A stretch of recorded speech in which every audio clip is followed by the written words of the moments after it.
Hello, everyone, and welcome back to PC Guys Off-Grid-Cabin, where the work is never done, but we're doing it just for fun.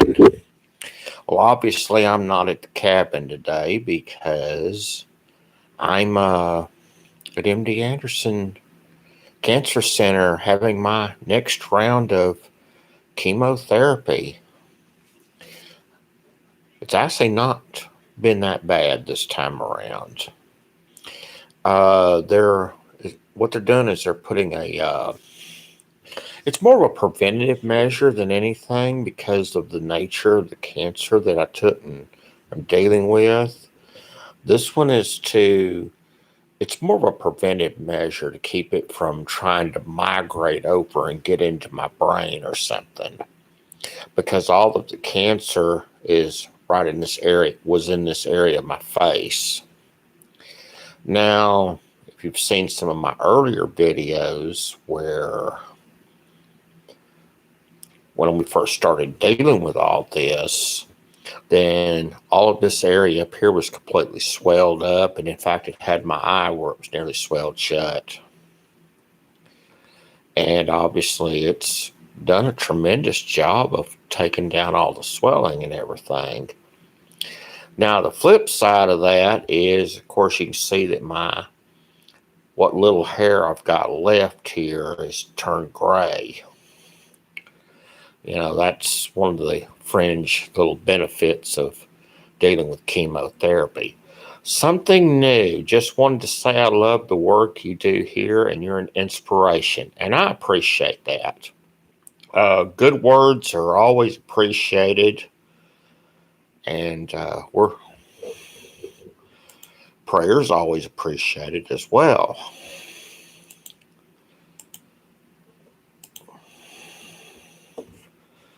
So where are we at on all this thing? As far as what's going on, this afternoon they're supposed to come in and start a new IV on me that it's supposed to kind of just counteract the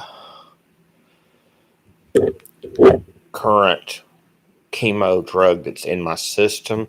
They have to take and get the levels down to a certain degree before they will discharge me. And I've told them that come hell or high water, I wanted to be out of here by Monday afternoon. Sandy, I appreciate that. I do appreciate the good words.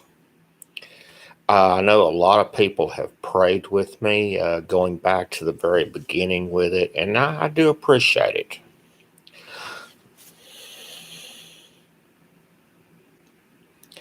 Thirsty Bees Homestead, nice to see you. I'm glad it's not as bad as for you this time. No, it hasn't. Really the only thing that's been going on here when you're at the hospital, don't come to the hospital expecting to get any rest because they'll be in at all hours of the day and night waking you up for anything and everything. Blood draws, just run your vital signs, change out IV bags. If one of these IV bags there, I've got if you notice my little machine back there, that's my shadow. Anytime I have to get up, and because they're putting so many fluids in me right now, which means that every time that I have to go to the restroom, and that's about every 30 minutes, I have to go over and unplug it and roll it with me to the bathroom, do what I got to do, then come back, plug it back in, get in, and get back in bed. So it's a chore just to go to the bathroom. But hey, you can't help but laugh. I do have a great team here, and that has really taken care of me, and I've appreciated the effort that they've put into it. And contrary to popular belief, the food has not been that bad here.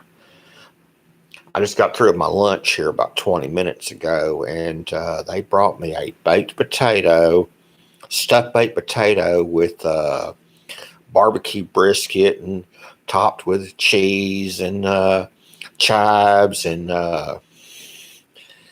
bacon. Hey, that was good. For some reason, I don't know what happened to their supply of Diet Cokes, but every one I've gotten here so far has been flat. They're not fit to drink. I don't know what happened, whether they accidentally let their supply get too hot or something.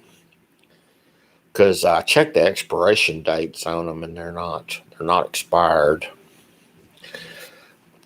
We had originally planned, prior to all this, being at the cabin right now, with the idea that we was going to start working on getting that toilet hooked up. Didn't work out that way because my oncologist was bound, set, and determined they wanted to do this weekend. Even though I was kind of telling her, I really don't want to do this weekend. It is what it is. So, if I get out Monday afternoon, I went ahead and took Tuesday off work. And they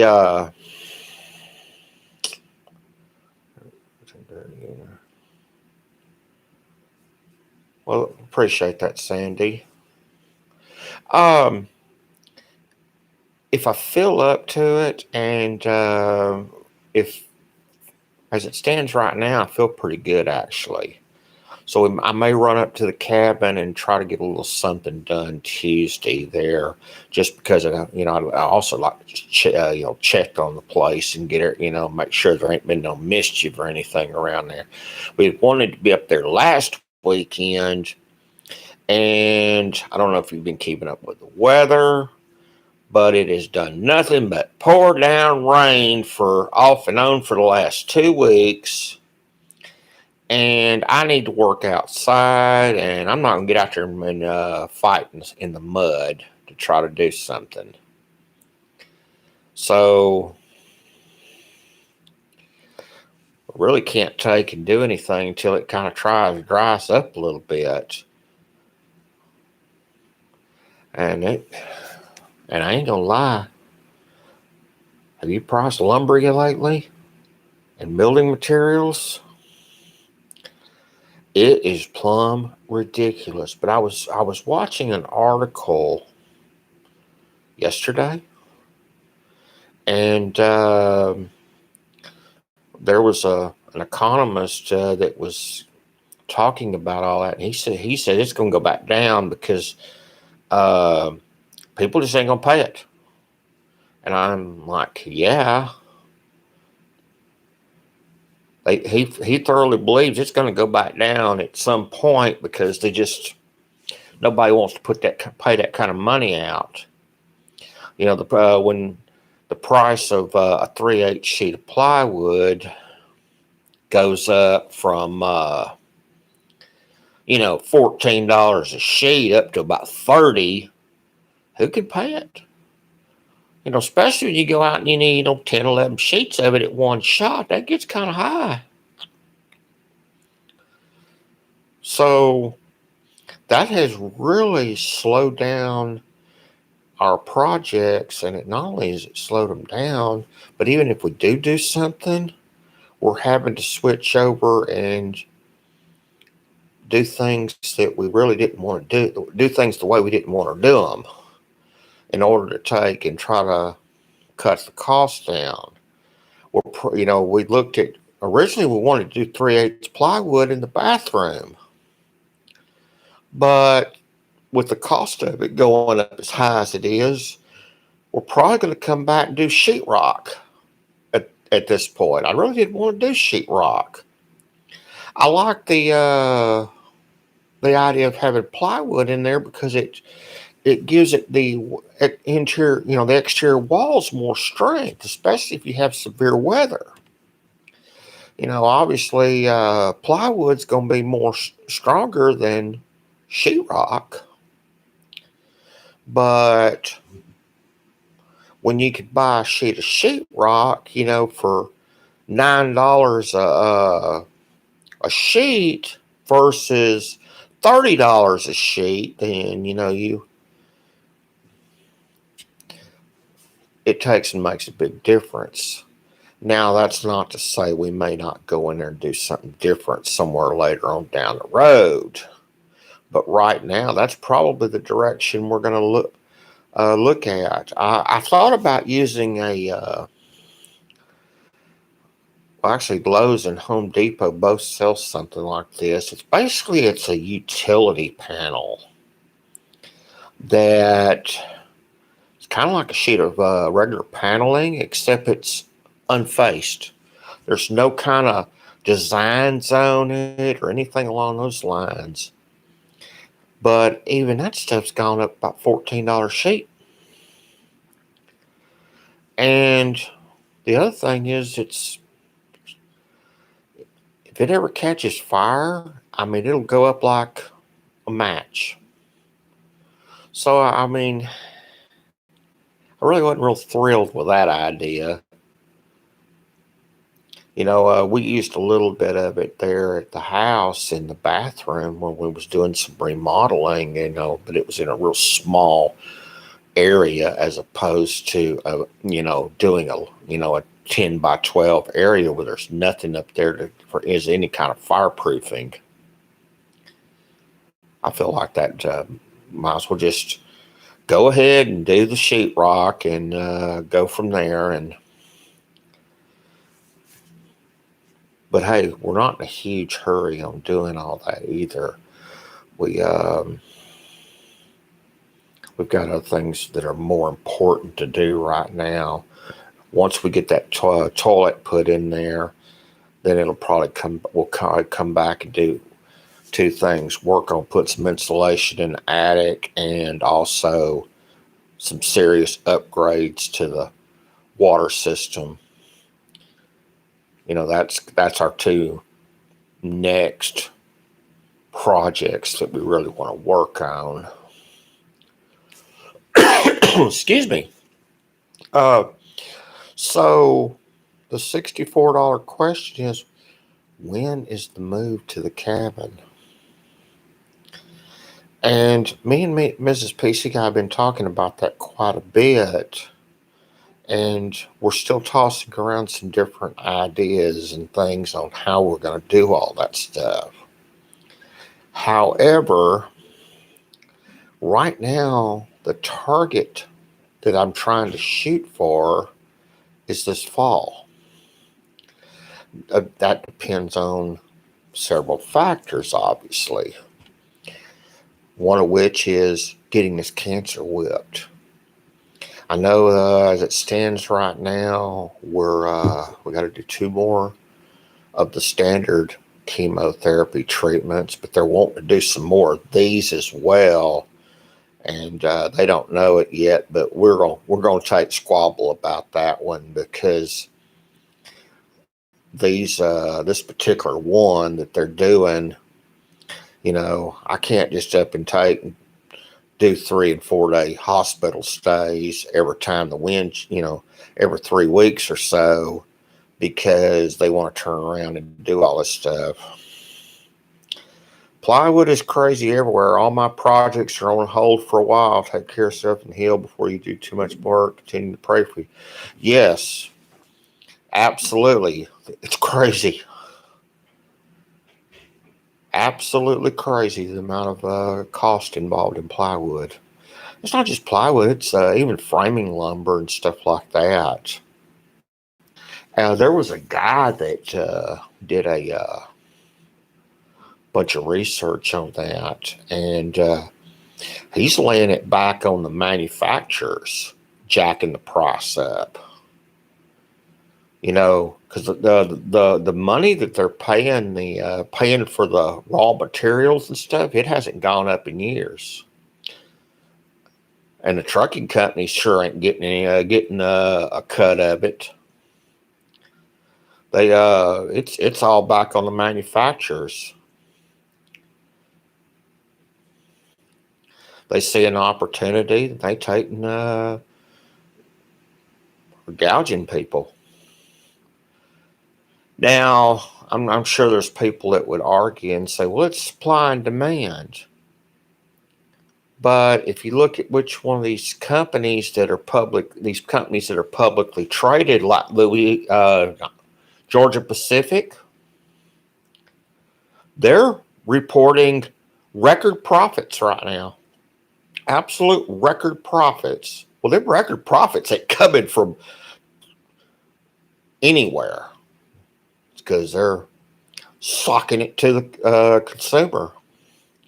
There was one person that they were talking about on one of these news articles, and I don't remember which one it was, but they signed a contract to have a house built,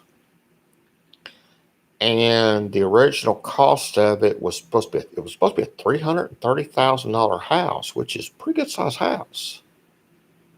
And then when they got ready to take and break ground, then the contractors came back to them.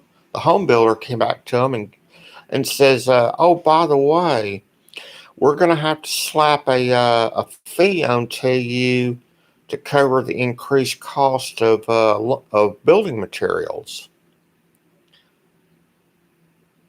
And then they said that fee was $100,000. So now you take a $330,000 house. Now it's a $430,000 house. And he said, we can't do it, because the finance company won't even finance it for that. And so that's scrapped it. And I think that's going to get a lot of people.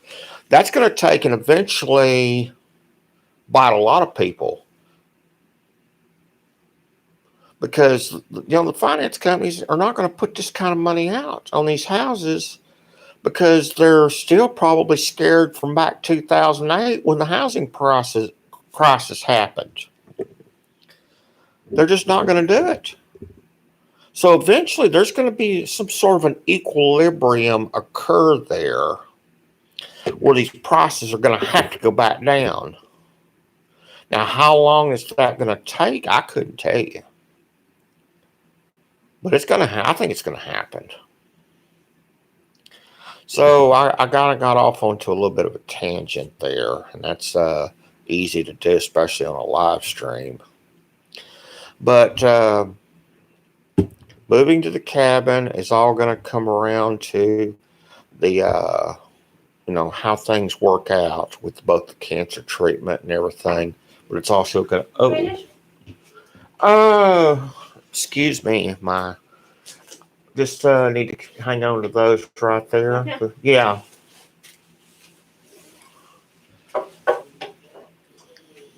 Thank you. Thank you. Room service came in to collect my food tray. So the other thing is employment. Now, there are a couple of ideas that I have up there. One of them is my son-in-law works for a wrecker service, and he swears up and down he could probably get me on with them. But there's also a propane dealer that I've been eyeballing up there that I'd really like to go to work for too. It just all depends on how it all works out. So that's where we're at on there. I'm not going to sit on here and gab too long, because as you can see, people are subject to walk up in here and interrupt at any moment. And I feel like it ain't going to be too long. One of them nurses is going to come bebopping up in here wanting to take either take my blood pressure or something. So we do appreciate you watching. We appreciate the continued good thoughts and prayers.